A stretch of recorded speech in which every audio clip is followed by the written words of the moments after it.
you might want to include that, because we're talking about where people gather.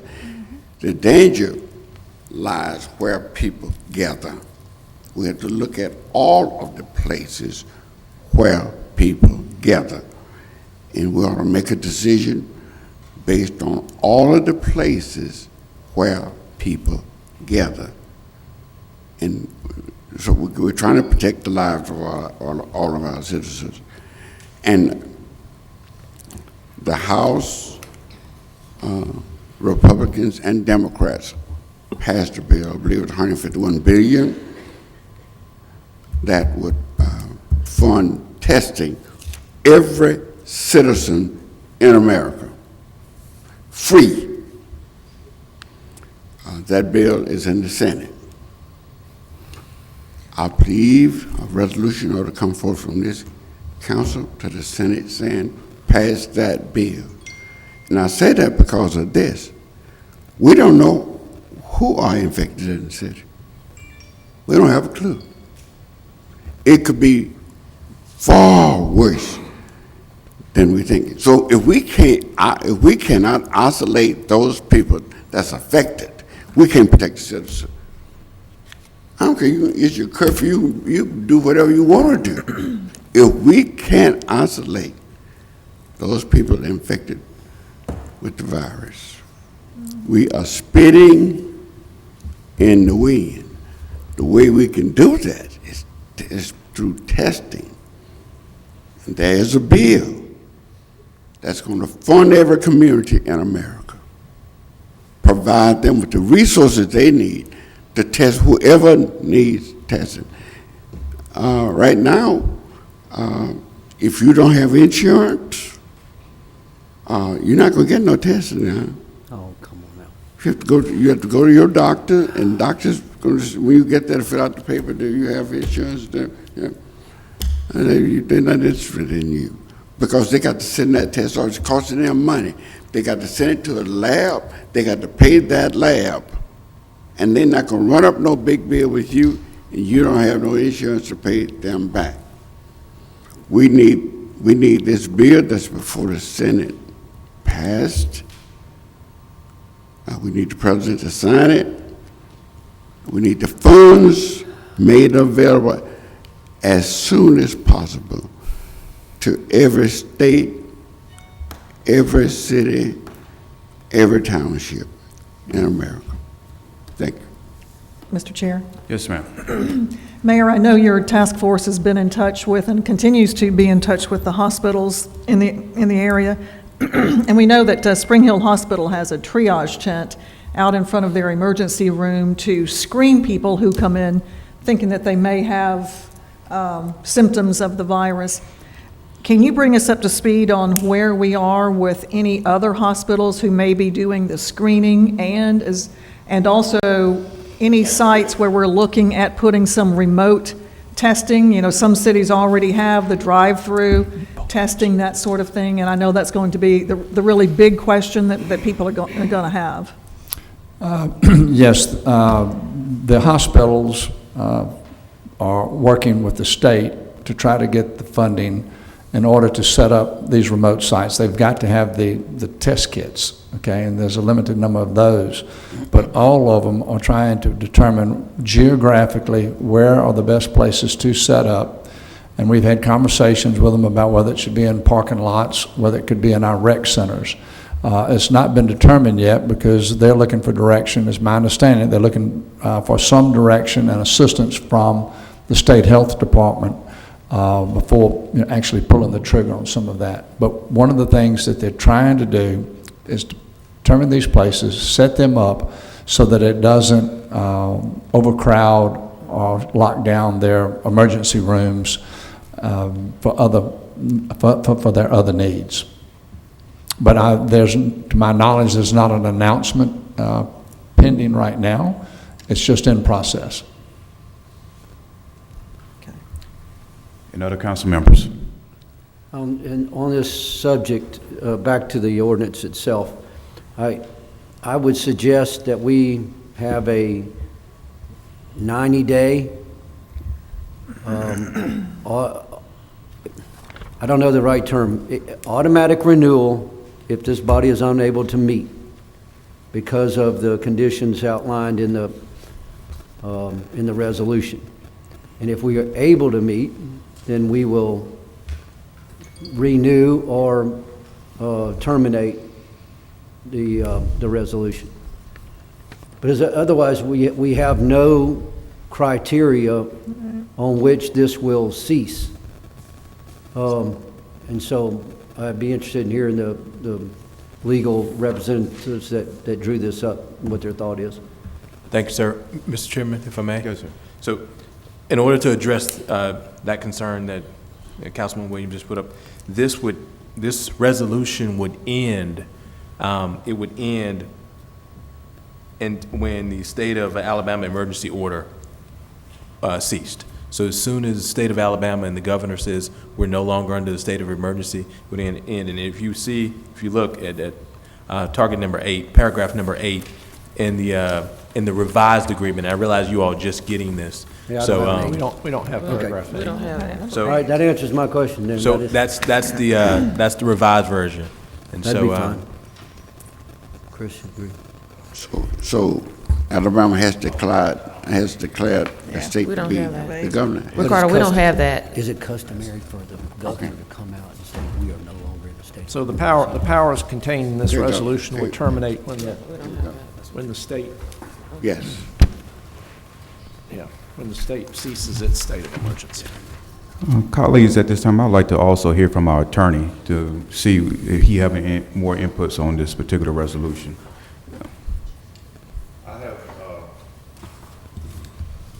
I did review this and went over it with Ms. Kessler, proposed some minor stylistic changes, and then we talked about the duration issue, which has apparently been added.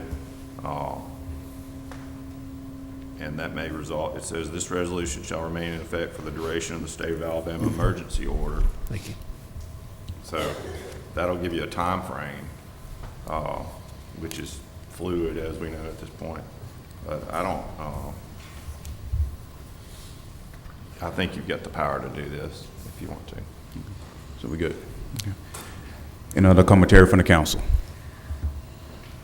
The only other question, Mr. President, I have is whether we're going to take up this other ordinance that's been prepared. The only question I have is whether we're also going to take up today this other ordinance Mr. Arledge has prepared with respect to the council's controlling its meetings. I don't see why not. Yes. Do y'all have this? Yeah. No, It's I'm on the- talking about, I'm asking them.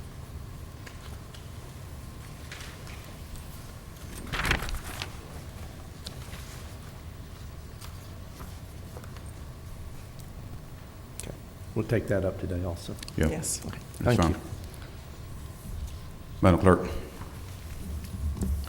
Ordinance is held over 64007, rezoning property located at 758 Downtown and Boulevard and 4312 Midmost Drive from B2 and B3 to B3. CIP resolutions held over 21190, authorized contract with McQuarrie and Williams for Halls Mill Road and Demetropolis Road inspection improvement project design. 21191, authorized contract with Speaks and Associates Consulting Engineers to perform engineering services for 2020 CIP Slava Creek drainage improvements, construction, and engineering inspection. Okay, do we get, where's Jim gone? What's the question? Oh, okay. 3 Mile Creek, Trees?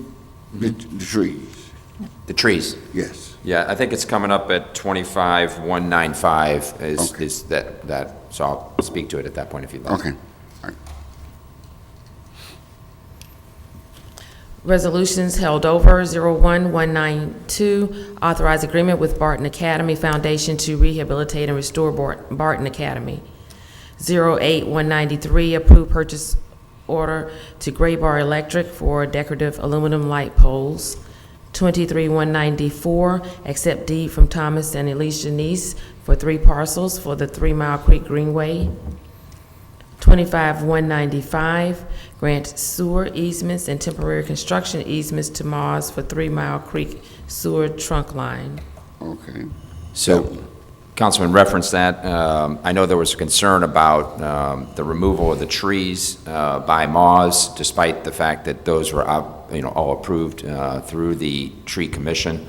I spoke with Director Highland about the tree removal and the concerns that you had in particular over the removal, and he is committed to jointly with the city doing a tree-for-tree replacement planting of trees. Yes. Ideally, they would be in the vicinity of the park in which they were removed, or that local area. If they can't for some reason, just because of proximity to other utilities, then they will be somewhere designated. Our arborist, Peter Toller, will work with the Moz arborist to identify the locations, procure the trees. Now, these will be small trees. These will be, kind of saplings to grow, but they will still be a tree planted for every tree that was removed. So and potentially more than just a one-for-one. I mean, obviously, we can't plant a 60-foot tree or a 40-foot tree. But he is committed to doing that. So would a sapling be, how tall would a sapling be? I don't know yet. We'll do what, is, kind of, and we're looking to do it on an Arbor Day, if at all possible, which is April 24th, to do these tree plantings, to replace all the trees that were removed. My point is, I hope they're not coming out there with something that's going to stand up about 2 feet tall. I'm sorry? I hope they're not coming out with something, a sapling that's going to be about 2 feet tall or 12 inches high. Well, I don't know the exact size, but I mean, the fact of the matter is there will be trees, a tree-for-tree replacement. Again, I don't know the size, because this was not required by Moz from a standpoint of the tree removals for them to do any replacement. I think, the fact that they're willing to do those, regardless of what the size is, I think is a great step forward. Well, I'll say this. Had you not if your report had been negative, I would be voting no. I would not vote to give them permission, get a permit to do what they're trying to do. So I'm glad you brought this report. I hear what you say, but they're going to have to hear what we say too. But they heard. I mean. Yeah. Okay. Appreciate it. Mr. Chair? Yes, ma'am. Since this has happened in the park in Mr. Richardson's district, I would foresee that this sort of thing will happen in other parts of the city. We may want to consider going forward doing something like we have done for our streets. Specifying when you come in and you make cuts in the street, this is what you will do. And it's any utility, not just Moz. So we may want to consider looking at an ordinance that would do the same thing for trees. And we can even specify the size on trees, because we know a sapling is pretty small. Just something to consider. If everybody likes the idea, we could start looking at an ordinance that would maybe prevent from happening what has happened to Mr. Richardson and his district. And again, because, and I could have brought down the plans, just to reiterate that there was detailed engineering done, specific trees identified by type, by size that would be removed. Those plans were brought in, approved by the city, by the Tree Commission. There was no surprise. This was, I think, almost a year ago. So, of course, those are the times. In other words, what I'm trying to say is there's a system in place. The problem is there probably wasn't the forethought or vision of what that would look like then after they were removed. In other words, it was like, yes, we know this has to get done. These trees are in the way. This line has to go in for the greater good of the utility system. But probably people didn't have the vision of what that would actually look like, and that has created the problem. So, there is a system in place, and we just need to, follow it, and then, potentially just be more, restrictive, or say, hey, if that's the case, then there would be a one-form replacement. That was not a requirement for them, and so we can, if anything, that could be a thing that can be looked at in the future, depending on the magnitude. In this case, there's a fair number of trees being removed for this overall project. Yeah, well, I think if we mandate that it shall happen, that certainly puts that into the whole plan. Because Mr. Richardson, I'm sure, did not know that all those trees would be gone. I had no idea. So that will prevent things like this from happening in the future. Even when we put in sidewalks, we're not even mandated to go back and put in landscaping and fencing and those sorts of things. We do it because we want to work with our residents and the neighbors to make sure that they are, well, first of all, that they are on board with putting the sidewalk in, and secondly, to make good on what we promised them to put their landscaping back in. So that's just, taking our word for it. But with an ordinance that we can put together, that will, I think, satisfy everyone on the council, and then plus it puts it into your process, that it is required. It's not just something that we're going to try to remember to do. And I think it's just, a good step forward, just like we do on, when we have cuts in the road. Yeah, I To mean, mandate essentially, that they must come back and do things a certain way. essentially what you're looking at is something similar to a wetlands impact, where, and that's something we do look at, because often in many cases, you may remove a tree where you don't want a tree to go back to. This is the case in the line for Moz. This would be a case potentially in a sidewalk, where you've had issues where trees and roots then buckle sidewalks or roadways and create problems. Much like the wetlands, if you impact wetlands, you may not necessarily get wetlands credits or repair wetlands in this specific area, remove them. You can't, because you're removing them. But you may do it in another area and/or buy a credit or do a mitigation bank where you are replenishing a wetland somewhere else. And I think that's kind of what you're alluding to, which is you may remove X amount of trees, but we want to ensure there's a tree planted somewhere else, or ideally in the same park, but somewhere else to replenish and grow to replace that one that was removed. Right, and whatever ordinance we come up with will reflect that sort of language, Yeah, I was kind of surprised that the tree commission didn't require them to replace these trees. Because if John Smith goes into the tree commission and wants to take out a tree or take out 2 trees, sometimes it's a 1.5 replacement. Like I say, I'm surprised that this issue wasn't addressed in the tree commission. And I think it could even be more than a 1, depending on the size of the trees. I mean, again, these will be saplings, these will be small trees, but again, the director of MAW is committed to doing that and working on that project jointly to do their replanting. And I think there could be a potential to even be more, depending on how much we have to spend on the trees themselves. Thank you.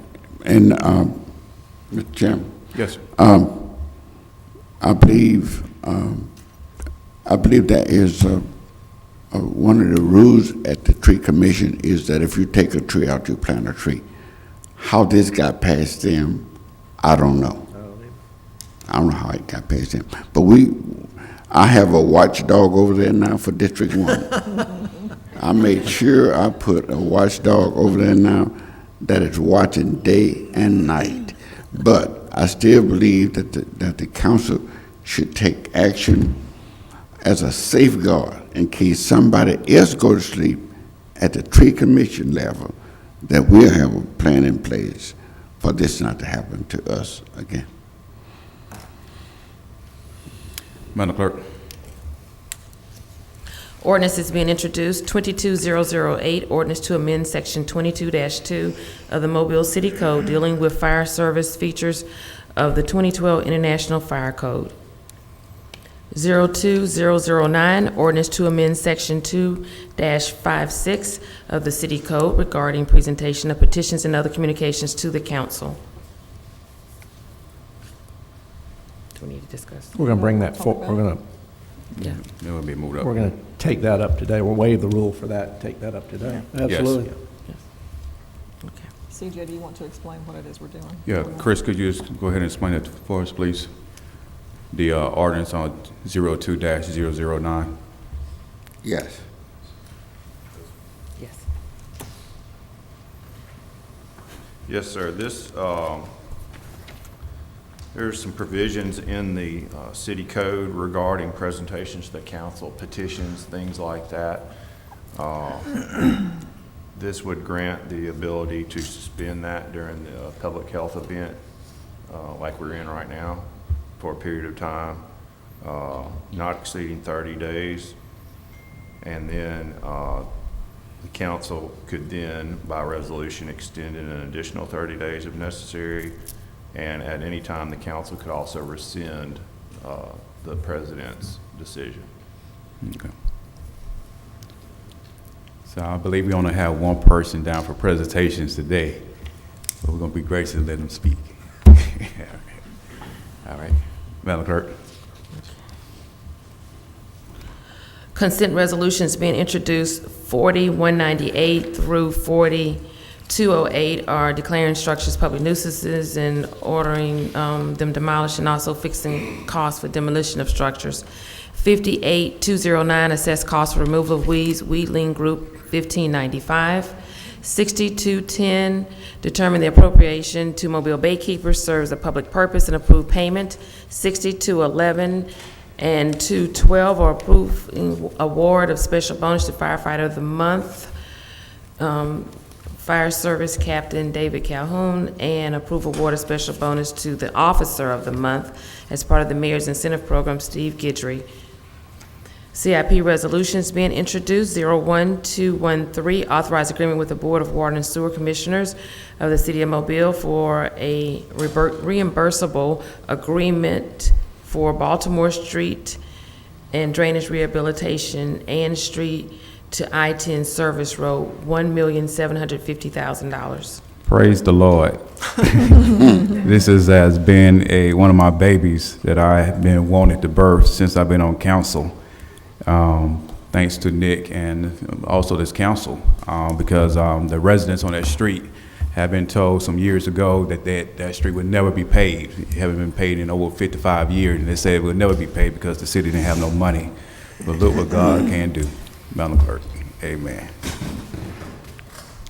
09214, reallocate $6,000 from Government Street signal improvements to congestion management project, Government Street and Broad Street to Bankhead Tunnel.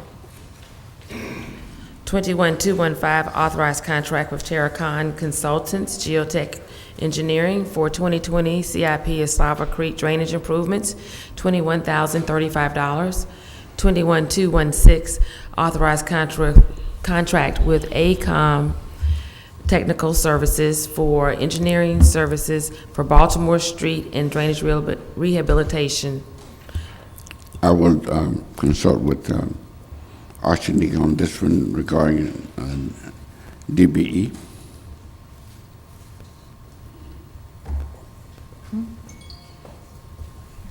It's coming back next week. Good morning. My apologies for I didn't even see. omitting this one. We do have 16.48% with Isaiah Engineering. Okay. Isaiah Engineering is a Hispanic-owned firm. Outstanding. Okay. Are they local? Are they local? Yes, they are. Okay. Thank you. 21217, authorized contract with Chris Brewer Contracting for 2020 citywide annual sidewalk repair and maintenance, $601,112. There is a DBE for that one also. Yes. Resolutions being introduced, 01218, authorize a foreign trade zone operator agreement with Roar, Inc. 08219 and 220 are approving purchase orders to Mobile Bay Harley-Davidson for 2 Harley-Davidson motorcycles, $55,968, and to approving purchase to Sunbelt Fire for 140 sets of leather fire boots, $55,860.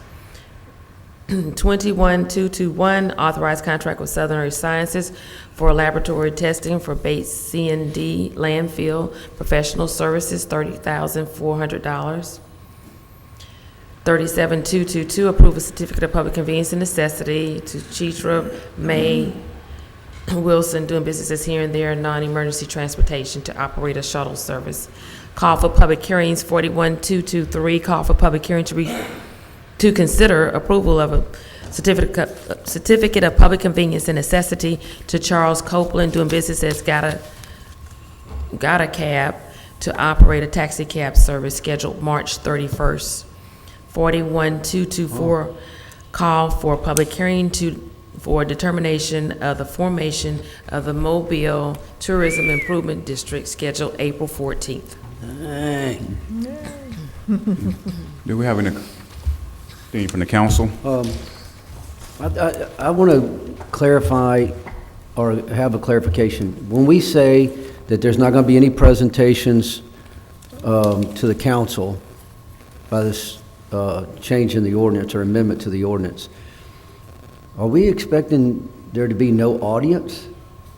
Or are we going to, week by week, name the volume of, is this going to be allowed? To what limit?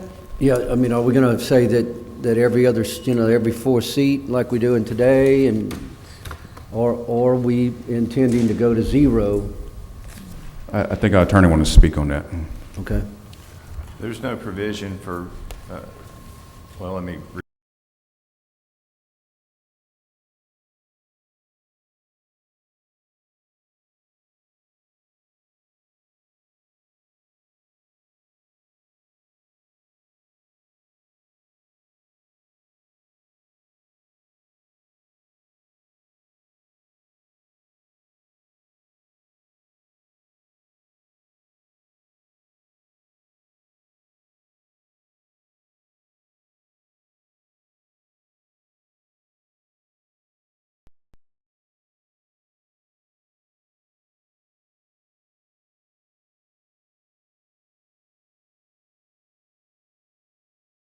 Businesses already do teleconferencing. If you would explain why we are not able to do that.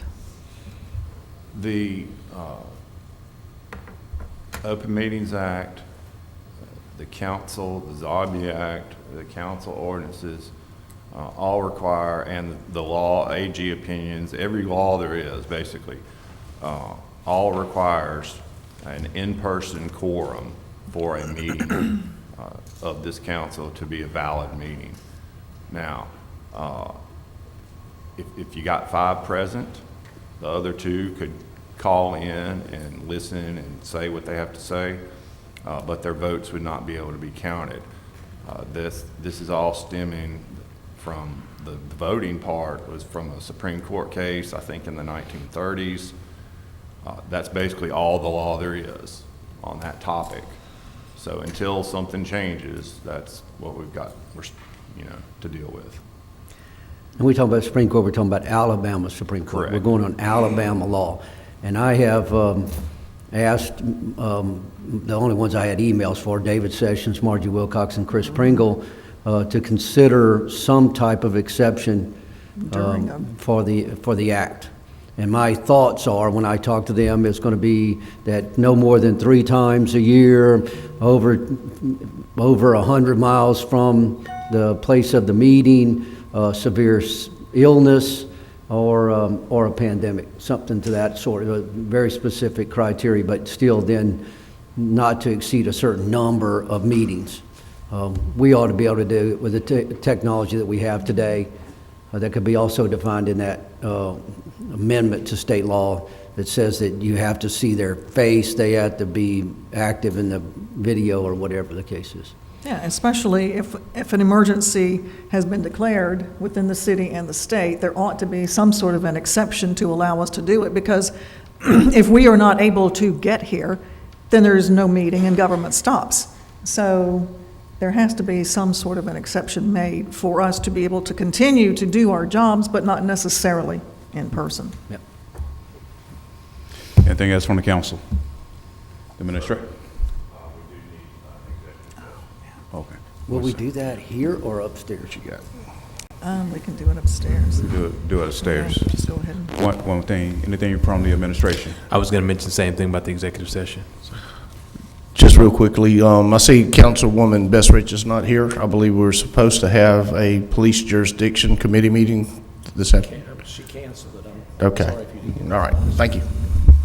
One thing also, Director Barber, after this resolution is passed on today, would you want to speak behind it, or are you okay? We're talking about the public health Yes. ordinance. I think it's very much necessary so that we can react very quickly to a very dynamic or an environment that is constantly changing. And so this allows us to get decontamination devices, things that we need for public safety to protect our first responders. And I'll also be meeting throughout the day on the COVID-19 meetings on how we're going to deal with misdemeanor nonviolent criminals, things like that, so that we can reduce our footprint within the jail system as well. So you would like to speak after this resolution, correct? I'm sorry? You would like to speak after the resolution is passed, correct? To the public? In our meeting at 10:30? During our formal meeting. In our formal meeting? Sure, absolutely. Okay. Mr. Arthur? All right, somebody read the statement. Turn on the microphone. I would recommend that y'all call for a motion for an executive session to discuss pending litigation. The matters to be discussed at this executive session are applicable to the Open Meetings Act exception and would meet that criteria. And I imagine it'll take 15, 20 minutes. There's 3 items, 2 are fairly minor, and 1 is more important. So moved. Second. Been motion and second in the discussion. The roll call vote? Vice President Small, Yes. Councilmember Richardson, Yes. Councilmember Williams, Yes. Councilmember Daves. Yes. And Gregory, yes. Oh, I'm sorry. Need 5 votes. Councilmember Gregory. Where are we going? Yeah. We're going to reconvene. Upstairs. Yeah, at Upstairs. 10:30. Upstairs. Hey,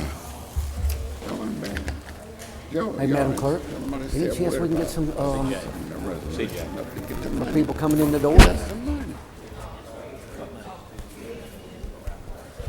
$151 billion bill is waiting on the Senate to go it on. I think we need to set up. I completely